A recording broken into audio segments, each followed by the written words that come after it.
Everybody sing that shit.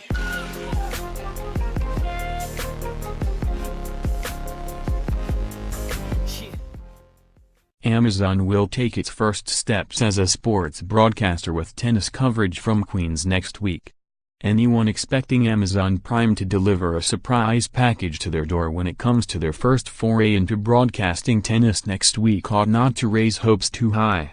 The online retail giants, who are also televising Premier League football later this year, have unveiled their coverage for next week's Fever Tree Championships at Queen's Club, which will kick off their long-term involvement in the men's game.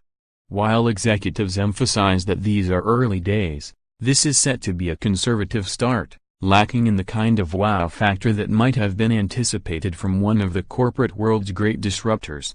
Suggestions that tennis fan Bear Grylls had been approached to add a left-field voice were quickly scotched.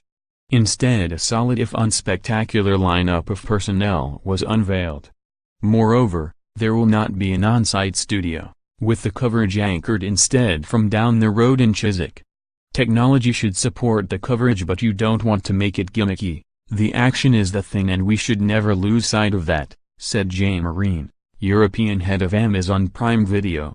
The nearest thing to a big name for UK viewers will be Greg Rusedski, who has genuine credibility as a former top 5 player but tends to operate best when he has the soothing influence of Annabel Croft alongside him. He will instead be partnered in the studio by Slovakia former top tenor Daniela Hantukova. She has a good eye for the game, although somewhat strangely her excellent record as a mixed doubles player was cited as evidence of her authority. Neither of the two presenters, Ross Dyer and Catherine Whitaker, are high-profile, although the latter will be known to regular watchers of Eurosport's tennis coverage. Anna Whiteley, who has worked on the Wimbledon channel, will be the on-site reporter, while the commentary will be taken from the generic world feed to international broadcasters, provided by the experienced team of Nick Lester, Robbie Koenig and Irvine Parmar. None of this is to say that the broadcast will lack quality, but neither is it any great statement of intent. For that one may have to wait until the US Open at the end of the summer, to which Amazon has exclusive rights. The roster for that has yet to be assembled, but they will at least have an on-site studio as Sky did during their long tenure. The ATP Tour originally hoped that Sky might introduce a specialist tennis channel along the lines of its golf and F1 versions to accommodate the hundreds of hours it currently broadcasts, but the idea was rejected. Tennis is the forerunner to the package of rights they have secured for the Premier League in December, which includes post-Christmas matches. It is doubtless no coincidence that these come at a peak time of year when people are buying presents and then looking for online sales bargains. Their plans for that have not been developed yet, but an increased spreading out of matches is likely. "We are just getting started," said Marine. "There are lots of winners, there are lots of viewing hours, lots of rights.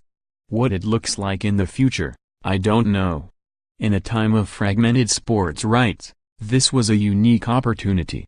Tennis has a broad and passionate following, it has history and heritage, and all this made it super appealing for us.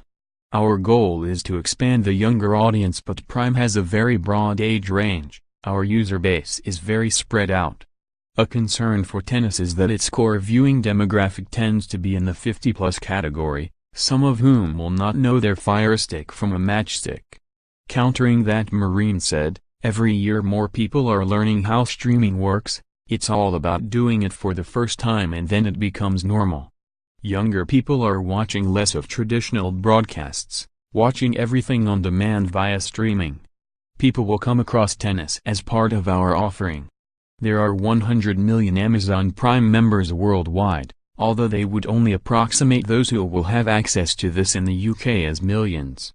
From next year they will be able to watch 38 tournaments on the ATP Tour, and be able to see Eurosport offerings for an extra charge.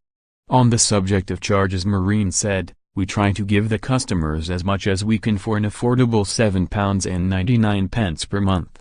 We find that people doing a free trial have a higher rate of sign-up if they are watching more Prime Video content, also existing users have a higher rate of renewal if they are watching more video, as you might expect because they are getting more from their membership. I can see people coming into Prime for the tennis, and it's all about getting people to try Prime out.